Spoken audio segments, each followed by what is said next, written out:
If you want a film that sums up all the forgettability about Disney, I'd probably point to the Aristocats.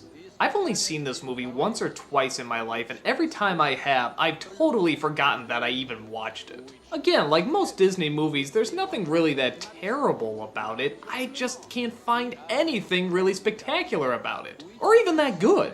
Disney movies like this really annoy me though because it's just being cutesy for the sake of being cutesy.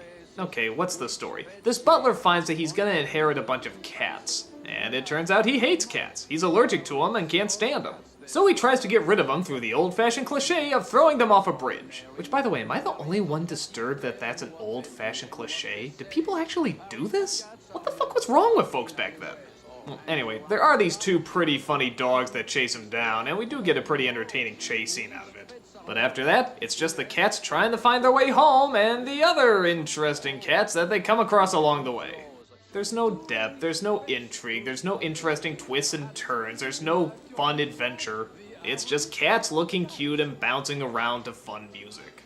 I don't know, even as a kid I remember being really bored by this movie. I hear other people liked it when they were younger, but I don't know many that like it now that they're older.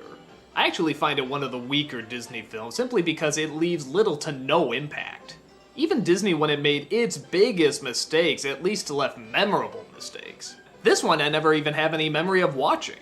Yeah, I'm probably being too harsh on it, it probably was meant for much younger kids, but from Disney, I expected a lot more. Better story, better characters, better animation. Personally, I'd skip it. Everybody, everybody, everybody wants to be a cat. Everybody, everybody. How do you top something as big as Mary Poppins? Well, getting almost the exact same group together helps. Yeah, the same director, the same song team, some of the same actors. Let's work in a story that's very similar. Maybe not a magic nanny, but a witch. And maybe not Julie Andrews, but Angela Lansbury. And maybe not Britain, but yeah, okay, still Britain. But completely different kids. This resulted in Bedknobs and Broomsticks. What in many respects should have been just sort of a lame knockoff trying to recapture the Mary Poppins feeling actually does become its own unique thing. And it's fun, and imaginative, and catchy, and funny, and has Nazis in it. Yeah, we'll get to that, but let's start from the beginning. It's World War II and a lot of our men are sent to war, which means that a lot of kids have to live in foster homes. So 3 of them are sent to live with Mrs. Price, who is not on board with the idea, but the government says that she has no choice. So she takes them in, and eventually they find out her secret that she is in fact a witch. Originally the kids try to blackmail her with it, but then they remember, oh yeah, she's a witch, and they decide to play nice. But trouble comes a-brewing when she realizes that the program that she was getting all her spells from is closing down, and just before the most important spell was going to be sent. You see, she was hoping to use this spell to end the war, but without it, she can't do a thing. So they use her magic to travel on a bed to the guy who created the program, Professor Brown, who we find out is actually nothing more than a con artist magician. You see, he never actually believed in the magic he was spewing out, he was just doing it to make a quick buck. But when he finds it works for Mrs. Price, money signs appear in his eyes and he decides to take advantage of it. At least, tries to. She keeps trying to get the final piece of the spell to win the war, and he just wants to utilize her to get some money. So through a ton of traveling in various locations and a bunch of different spells, they go from one magic situation to another magic situation, including bringing objects to life, traveling to an island where the animals rule, and even getting a chance to take down the Nazi army with their final spell. So yeah, let's talk about that elephant in the room first. The climax of this movie is actually fighting off Nazis, and it's done in a comedic, fun, over-the-top way.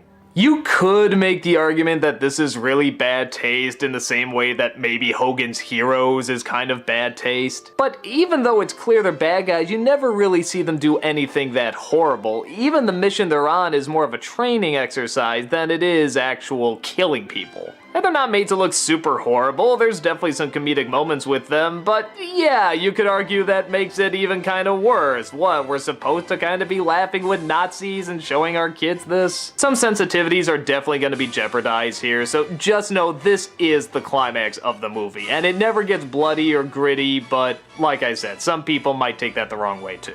With that said, the movie is really charming and really entertaining. I always said this is sort of what the Harry Potter movies could have been if they wanted to have a little bit more fun with their idea, and not take it so damn seriously.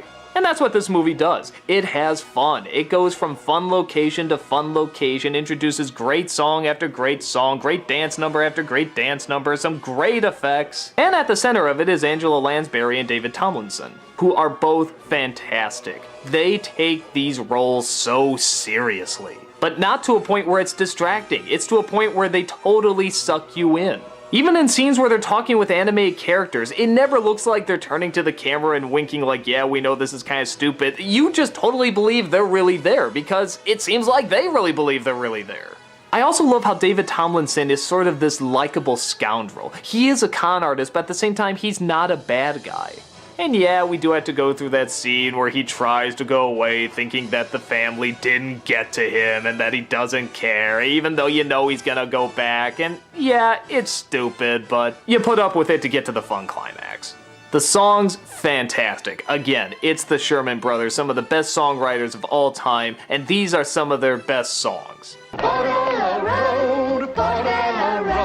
Street where the riches of ages are stowed. The slapstick when they travel to the island filled with animals is a little long, but I don't mind because I love slapstick, and this is some good stuff. The timing, the sound effects, it's all perfect. The climax, again, depending on your sensitivity to the whole Nazi thing, it's still friggin' awesome.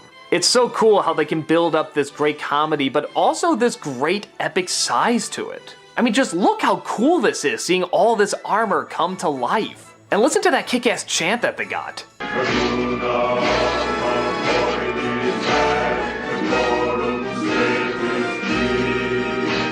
Like I said, it's mostly played for laughs, but it's pretty cool too.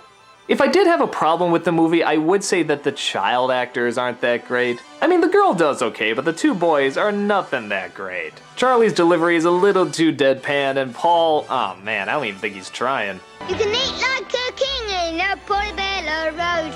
But, they're kids, and they're not really the focus. The focus is on our two main characters, as where it should be. Now, there is one thing that's really important to note about this movie. If you do see it, make sure you see the original cut.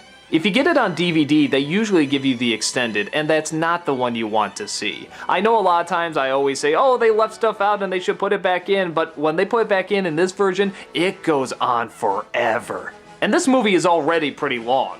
I mean, some parts are okay, like David Tomlinson has a song sequence that was cut out that's actually kind of fun. There's one or two moments that are kind of neat to see, but for example, the Portobello Road sequence, in the original, it's really great. It's this long kind of party going on with all these different ethnicities and cultures coming together and having a great time, and when it's done, you're really sad that it's done, and there's sort of this emptiness, like the party is over, and oh, you just want to go on forever. Well, in the other cut, it does go on forever, and ever, and ever, and ever, and oh my god, it'll just never end. There's a song sequence with Mrs. Price after Professor Brown leaves where she sings about how much she misses him. And it's nice, I guess, but is it really needed? Doesn't it kind of go without saying that she really misses him? Little additions like that can really make it drag on, so I would strongly advise if you are going to see this film, try to see the original and not the extended cut. Only check that out if you're curious to see some of the missing scenes, which are neat, but way too long. But with that said, I say this is kind of similar to Mary Poppins, even if it does take sort of a different direction that's more of action-adventure than it is a charming little kid story.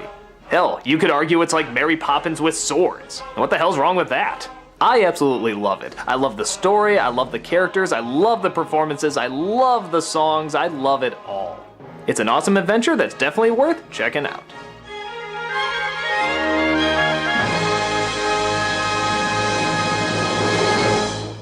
How many of us were introduced to Robin Hood through the Disney movie?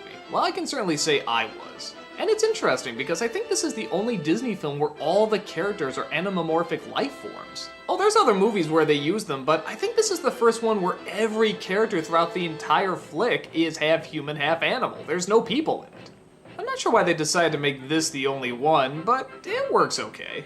Having Robin Hood as a fox is a clever idea. Little John is this gigantic bear, that works out pretty well. And the others lend their way to a lot of creative jokes also. Okay, what's the story? Well, As Robin Hood goes, I guess it follows it pretty close. Robin Hood robs from the rich and gives to the poor in order to defeat Prince John. He's in love with the lovely Maid Marian and tries to win an archery contest but gets caught in the process, only to fight off the men through many battles and many fun-raising adventures. There's a lot of the cutesiness that you'd expect from a film like this, but actually there are some very entertaining action scenes. Despite it being animated, I'd say many of these scenes are just as impressive as the Errol Flynn version. You can get away with a lot more, so it looks more impressive.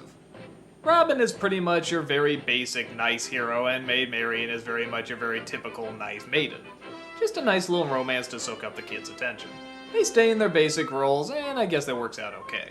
Though have you ever noticed that Maid Marian just disappears in the last third until they get married? Couldn't they at least have a scene where he says goodbye to her before he goes off to adventure, or maybe she's helping out with the scheme, or maybe she's watching him as he's running away? I don't know. She had so many scenes before, why just cut her out of the third act? Well, anywho, the villain is Prince John, and he's a very fun comedic villain, especially when working off of his sidekick, Hiss. He's definitely a very femmy villain, and a lot of times that leads to a lot of very funny moments, including some great arguments with Hiss, which makes them look very much like a married couple. No. I knew it. I just knew this would happen. I tried to warn you, but no, you wouldn't listen. You just had to. 7 years bad. Ooh. Luck. When watching it again, I actually found the Sheriff of Nottingham was pretty funny too. He's just such a bastard in the various ways he'll find to rip people off. Even a blind person, that is evil. What a dirty trick. The climax is one of the best in Disney history. I know that's weird seeing how they're all cutesy animals, but it's a really suspenseful climax. The first half of it is done very much in silence. A lot of whispering, a lot of quiet music, a lot of sneaking around. And then once the cover is blown, it's just fast-paced action throughout the rest of it.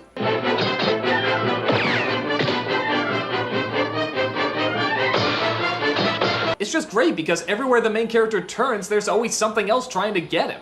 He just cannot get a break throughout this entire scene. You got arrows flying at him, axes, henchmen, fire, and it just keeps building higher and higher throughout the castle. It's a really good setup. Shoot him! Overall, Robin Hood is a very good kids' adventure film. It's not great, and I don't know how many great things are really in it, but it is very entertaining. Some parts drag, but when it doesn't, it's a lot of fun. Kids will definitely love it, and my guess is some of the adults might find themselves getting sucked in as well. Oodle-lolly, oodle-lolly, golly, what a day!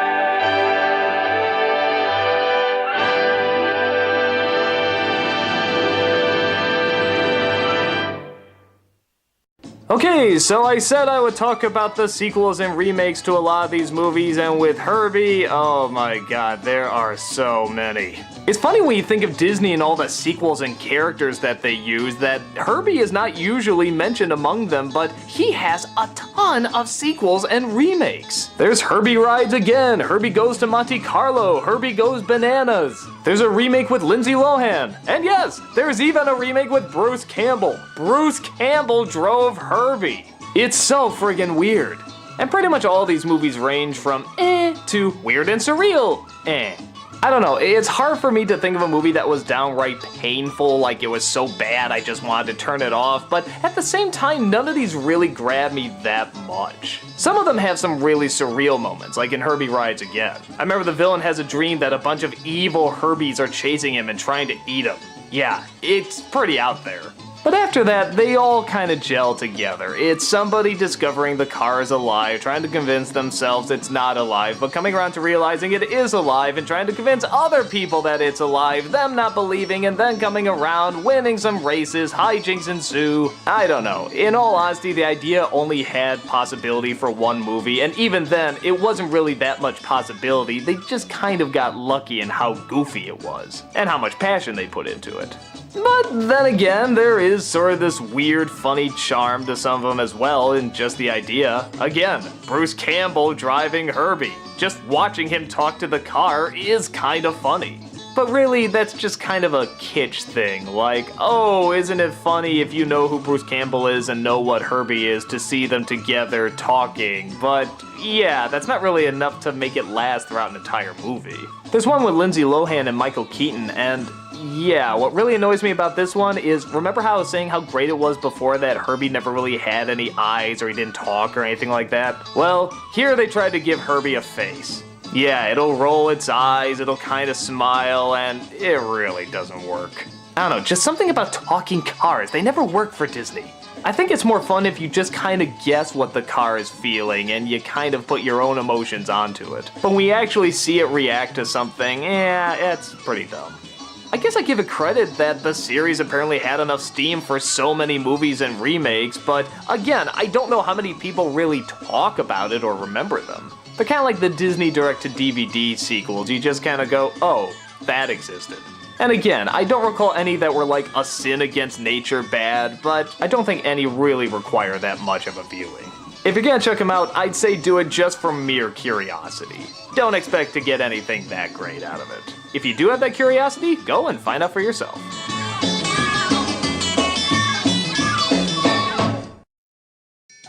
It's one of Jodie Foster's first big hits, Freaky Friday. Yeah, this is just at the time when the whole switching body and mind things was kinda big, and Disney had to do their take on it too. And for what they did, it's not bad.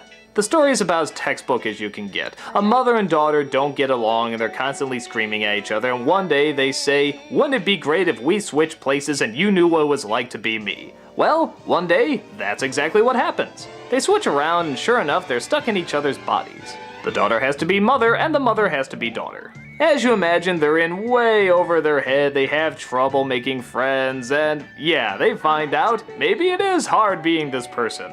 The movie was a big hit when it came out, and yeah, I can kinda see why. It is funny, it is charming, both actresses do a good job impersonating the other, but there is a part of me that feels it's just a little too dated.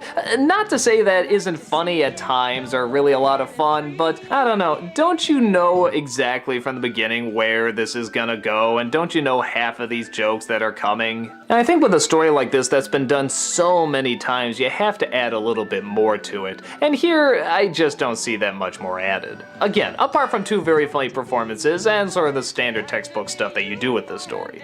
But it's cute, it's fun, like I said, everybody acts well, even if it is over the top at times. Seeing them interact in different environments while still keeping that mindset is always cute to see. I don't know, it just for me, I feel like nothing too much else is added to it, so I don't know the incredible value of watching it, except maybe for the performances, which are funny, but not phenomenal. I don't even know really what else to say about it. It's cute. If you want to see a story about a mother and a daughter who switch places and they have to interact, it's fine. I just wish they could have added something a little bit more. But maybe that's not what it's supposed to be. Maybe it's just supposed to be your straightforward comedy with this straightforward scenario, and that's pretty much what you get. Like I said, not too much of a review because I just can't think that much to say about it, but if you're into this kind of very basic story, you'll like it fine. If you want something a little bit more meaty, well, maybe take a look at the remake. Yeah, I just said that. You wanna know why? Go watch the next video. Like to be you for a day.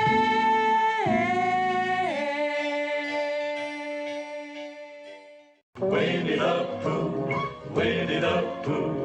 Who doesn't love Winnie the Pooh? Hell, he's like one of the most innocent things on the planet. I think there's a law actually forbidding people not to like him. I know people who despise Mickey Mouse, but they can't bring themselves to actually say they hate Winnie the Pooh. So what is it? What is it that just makes him so likable? Well, I think a lot of it has to deal with the fact that, while he is very optimistic, he does make mistakes, and he does get in trouble. He's very naive, but he's also very pleasant. And I think that makes him much more interesting than someone like Mickey Mouse. He's still positive, but there's just much more of a character to play with. And it all started with this one film, The Many Adventures of Winnie the Pooh. These characters are so famous now, I don't even have to name them. Kangaroo, Tigger, Owl, Rabbit, Piglet, Eeyore, the list goes on.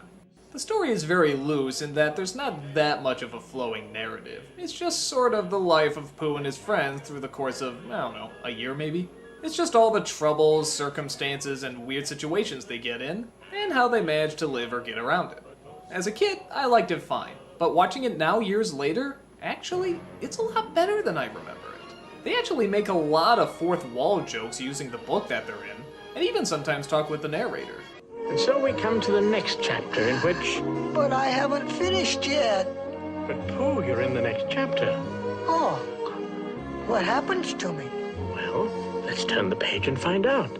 but that's not the only reason it's good. There's just this sense to it, this atmosphere, this real likability to this world that they've created. It's very laid back, it's very slow paced, but at the same time, these characters are just so interesting and so nice that you really enjoy spending time with them. You don't care if not much is going on. You could just have a conversation with any one of these people and you'd probably be very satisfied. I really like movies like that. They don't feel they have to stick to the 3-act structure and instead just let you shoot the shit for a bit. They just let characters breathe and do whatever it is they do. And these characters are really enjoyable and the situations they get in are really enjoyable. We got some real creative scenarios with a windstorm, Pooh trying to get more honey, and of course another trippy as hell Disney scene with epilumps and woozles. A heffalump or woozle is very confusal. A heffalump or woozle's very sly. Sly. The songs are catchy and clever. The animation, I think, actually matches the mood and style they're going for. And like I said, there's just a real heavy atmosphere to it. Especially like the ending. There's no big climax, no chase scene, no major discoveries. It's just Christopher Robin talking with his imaginary friend. And the inevitability of the future.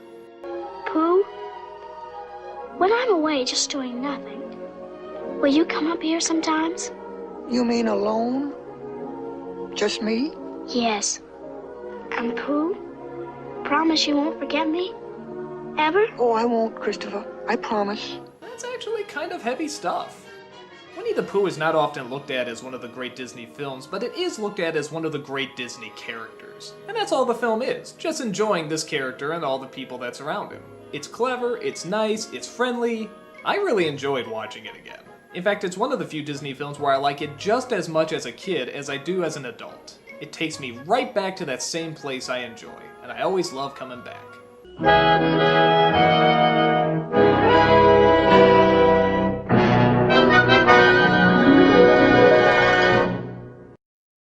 It's arguably the most popular film of several past generations, Star Wars. What can you say about a franchise as huge as this? Well, I can say I was introduced to it by the Ewoks. Yep, the Ewoks cartoon is what got me into watching these movies. Actually, even that's not even true. The Ewoks cartoon got me into watching the Ewoks movies that went to TV, then that got me into watching the actual movies. The reason I bring this up is that I didn't really have much hype for it. Nobody said this is a cinematic masterpiece, it's one of the greatest movies ever made, it's phenomenal. Granted, I did see images from it all over the place, but for the most part, I discovered it myself. And like a lot of people, I not only greatly enjoyed it, but found great value in just how many levels it entertained on. Kids could watch it, adults could watch it, you could tune in for the action or read into the symbols, admire how new it is, but also cheerfully paying homage to, laugh and cheer while also analyzing what a very detailed mythos it is. The story, as I'm assuming most of you know, is about an evil empire that's taken over the galaxy and wants to finish off the last of the rebellion. A rebel spy named Princess Leia hides the plans to destroy their newest weapon called the Death Star with 2 droids named R2-D2 and C-3PO. They come across a farm boy named Luke and a magical hermit named Obi-Wan. They realize they have to get these plans to the rebels, so they come across a pilot named Han Solo and Chewbacca. On their way, they get snagged by the evil empire led by the sinister Darth Vader, and end up trying to rescue the princess while also destroying the evil weapon before it destroys them. Okay, so what can I say about this film that everybody hasn't said before? Well, for one, it's not perfect. Which I know doesn't sound shocking nowadays, but for a time before the internet, that was something you almost never said. Everybody loved Star Wars and thought frame by frame was just the ultimate masterwork. But as much as I love it, you gotta admit some of it's pretty corny. Actually, a lot of it. But in the best way. The acting at times can be a little hokey. Remember Princess Leia's weird British accent? Or Luke's ear-gratingly whiny voice? Or Solo's constant complaining? Yeah, watch it again and tell me you don't pick up on some of this. On top of that, some of the dialogue can be pretty lame. Like when Leia tells the villains she should have noticed their foul stench when she was brought on board. Snap? There's also a billion plot threads that don't make sense, but I kinda let those go because, it's fantasy, and that's never what the focus of fantasy really is. The magic doesn't lie in the details, but in how many different ways it can speak to you, as well as several generations. And that's what Star Wars does really well. As cliched and hokey some of these characters can be, we all relate to them. The wide-eyed Luke Skywalker, the cynical Han Solo, the wise master teacher, the villain with a past. It really is clever in how much it takes from certain stories. From fairy tales to folklore to Kurosawa to Stanley Kubrick and even Flash Gordon. In fact, a lot from Flash Gordon. Throw in the special effects of 2001 but mixed with the pacing of, say, a James Bond movie at the time, and you have something that was very unique.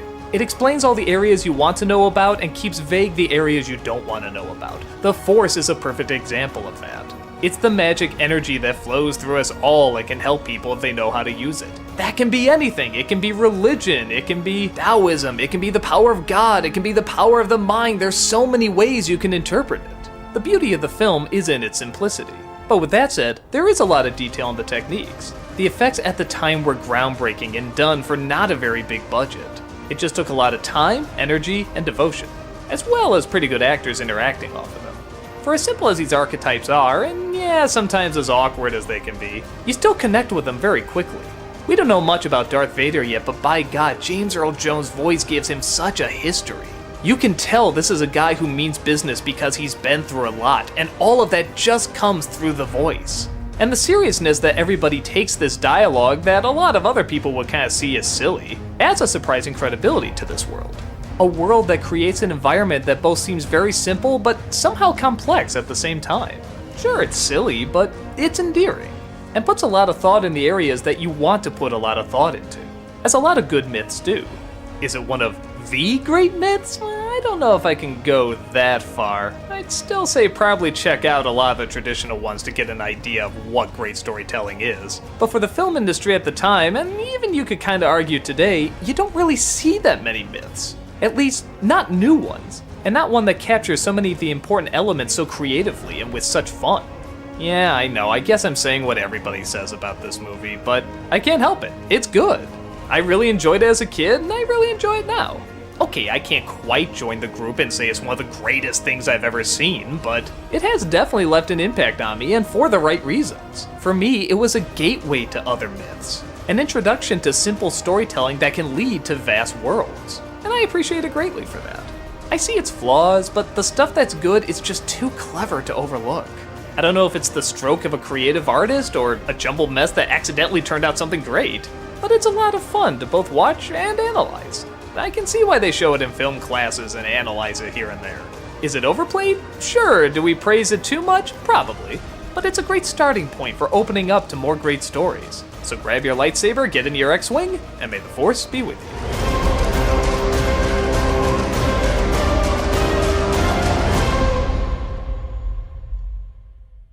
Okay, I'll just get it out of the way. There's a picture of a naked woman in this movie. Disney is full of pervs. There, done. Now let's talk about the movie. The Rescuers. Sort of along the same veins of the Aristocats or 101 Dalmatians in that there's not much magic, not much stellar animation, and mostly just cutesy animals looking, well, cutesy. Though I don't think it's as bad as something as the Aristocats, there is a little bit more story and character to it. Nothing much really stands out about it. It centers around a little girl who's being held by this evil woman who wants her to go inside this mine and get this incredibly valuable diamond. Talk about child labor laws. Well, it turns out there's a big group of mice called the Rescued Aid Society that go in and try to help people in such circumstances. Definitely a creative idea, I guess, though I guess like most people in the movie, I wonder what the heck a bunch of mice can do in rescuing a bunch of people. But I guess that's the point of the film. There's no person too small, yada yada yada. So two mice named Bernard and Miss Bianca go out to rescue her while also coming across a bunch of colorful characters. I guess I remember a few things that stood out, like some of the bad guys actually are entertaining. Like this crazy lady who's holding the girl looks like something out of a 1940s French bordello. A really bad 1940s French bordello. Her reactions a lot of the time are pretty fun to watch. She also has this blithering sidekick who once in a while gets a good line, and she also has these two alligators that are probably one of the funniest things in the movie. But aside from that, it's just more cutesiness. The little girl is obnoxious. I can't stand her. She's like one of the Olsen twins. She's just designed to look precious. Brutus, you, did you let that little brat escape again? You're too soft. And most of the movie is just filled with other scenes that drag or are overly cutesy or don't really seem to have much point to them. I don't hate it, I just don't remember it doing very much for me. Even as a kid, I sort of remember being bored by it. Again, with the exception of one or two comedic scenes. Not really a fan. I'd probably say there's much better Disney movies you can watch. Tomorrow is another day. And what was up with that naked lady. Pete's Dragon. This is a movie I so desperately want to like, because there is obviously so much effort put into it, and there are some great songs, and there are some great effects, but oh, it's just so corny. To me, it's kind of like a more restrained Babes in Toyland. There's some really cool stuff, but God, it's just all over the place and so cheesy. But isn't that kind of what you expect from Disney? Alright, let's look at the story. A boy named Pete is running away from home because he lives with a terrible family of rednecks. So he comes across a town called Passamaquoddy and tries to see if he can fit in and find a new family. The trouble? Pete has a pet dragon that can turn invisible whenever he wants. Of course, being Disney, the dragon is animated, but that still doesn't stop for some scenes still building a live-action version, like when he's covered in a net. That's actually pretty impressive. He does come across a kind woman and her father who are looking to take him in, but his pet dragon keeps getting him into more and more trouble, and the more he has to keep invisible, the more the mother is afraid that, well, the dragon doesn't exist. But one person who does think he exists is our villain, and his bumbling sidekick. They want to capture the dragon and chop him up into a million pieces because apparently every part of a dragon can be used as some sort of tonic. There's even a song about it. Dragon cartilage keeps you thin.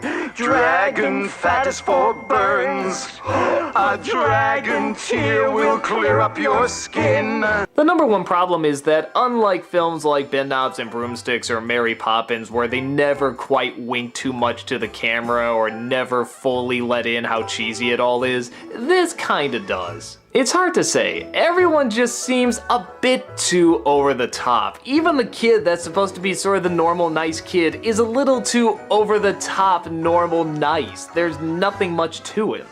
The only characters that really seem to find that right balance, even though they are still over the top, is the mother, who seems to have a fun but tough attitude about her, and the villain, who of course is such a cliche with the top hat and the big mustache, but oh, it just looks like he's having so much fun. It's hard not to kind of laugh with him. I guess you could argue sort of the over-the-top take on it is part of the charm, but I don't know, for me, it's just a little too silly. Which is not to say there isn't a lot of stuff to admire. Like I said, the animation on the actual dragon is really good. It does lead to a lot of really good effects when they have to make him invisible. The songs are a lot of fun, again, most of them coming from the villain. And like I said, I do enjoy the villain himself and the mother character. But I think the story is just a little too all over the place. Again, kinda like Babes in Toyland. And the main character is so dull and you just don't care what happens to him. And even the songs, as good as they are, don't keep that much focus. I mean, there's a scene where the father sees the dragon and he goes in and he starts singing about it. And it just goes on forever. It leads into this gigantic musical number just about how nobody believes him, and it's just like, yeah, it's cool, but why are we singing this about whether or not they saw a dragon? It's like, where did this come from? Why should we be invested in it? In fact, are you even singing about the dragon anymore? It's in your face and not the least bit subtle, and I guess I would understand if that did find an audience. And it did. The movie did well, and I still know there's people that watch it even today. I'd be lying if I said I didn't watch it a few times for the elements I listed before, but anything else I watch it for is more just for kind of mockery of it. I mean, that redneck family is so silly, and these song sequences are so goofy. And everything is just so played up and not subtle that, I don't know, I guess there's sort of something fun about that, but I don't think it makes for technically a well put together film, but rather a giant mess that has some good elements to it. As a whole, I think it's just too overblown. Take it for what's worth and see for yourself.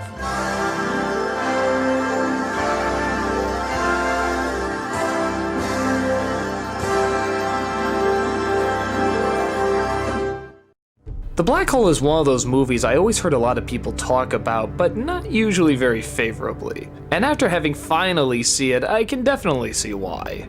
It's Disney's attempt at trying to beat every popular sci-fi film that's ever come out. In fact, you can point practically scene by scene what movie they're trying to replicate. First it's Alien, then it's Battlestar Galactica, then it's 20,000 Leagues Under the Sea, then it's Star Wars, and then finally it's 2001: A Space Odyssey.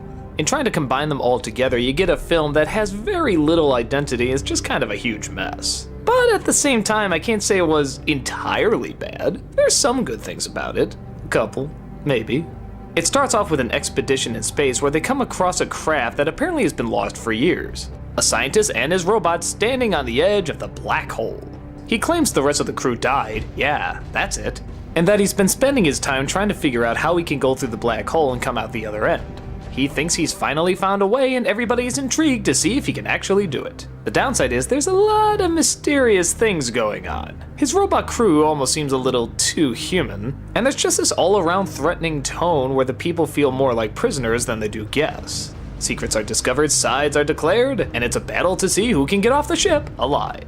The best part about the movie, strangely enough, is its atmosphere. And don't get me wrong, a lot of the effects are not very good. They're supposed to be flying around in space, but it just kind of looks like they're standing around.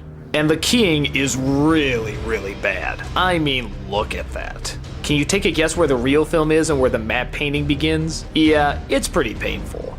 But it almost makes up for it with this gigantic feeling of dread throughout the first half. Everybody knows something sneaky is going on, but they can't quite put their finger on what it is.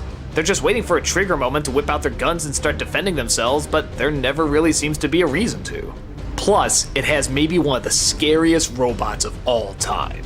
Maximilian. Yeah, doesn't sound very scary, but whenever he's on screen, all the music stops, all the sound goes dead, and you just feel this thing's presence. He even gets in a few decent kills every once in a while. Look at this scene.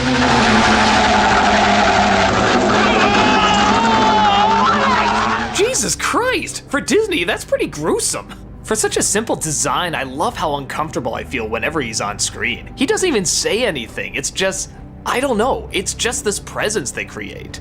Aside from that, the evil scientist is pretty good, Ernest Borgnine adds a little bit of comedy, but all the other actors are under this really weird stoic way of acting, and it just comes across as so wooden. Even great actors like Roddy McDowall and Anthony Perkins. You can sense they're trying to get a good performance out of this, but there's just so little to work with. There's a lot of elements they throw in that don't really seem to go anywhere either. For example, this woman's telepathic. It's useless. There's totally no point to it at all. She communicates with the robot at some point, but what, they don't have communicators? Walkie-talkies, cell phones, none of that is created in the future? The ending itself is just a huge clusterfuck. It mixes in images of heaven and hell and yeah, I don't know why, I don't know what it's trying to say, but it's not quite like 2001 where the vagueness is part of the intrigue. It's more like we're obviously trying to say something, you just can't figure out what it is. And based on the rest of the film, you can tell that whatever it had to say probably wasn't that intelligent or interesting. Look at this incredibly fake asteroid field is going by and one even crashes into the ship. Why the hell is it going that slowly? They're whizzing by at incredible speeds before and now it's giving time for the characters to cross a bridge right in front of it? It's like a school crossing, it just looks ridiculous. But I do give credit to the film that it was at least trying to be a little smarter than your average sci-fi film. Yeah, Star Wars in 2001 were big hits and everybody was trying to copy them, and so is this film. But a lot of it's very dialogue focused. Not much action, not much running around. I guess I kinda like the fact that it at least made an attempt to be smarter. It just didn't seem to pay off. So yeah, I guess like what a lot of people say, it's not a very good film. Even by the so bad it's good standards, it's still not very good. But I am glad I saw a few of those scenes that created some pretty decent atmosphere, even if it was really fake looking. Definitely not one of Disney's best, and you can probably just give it a pass.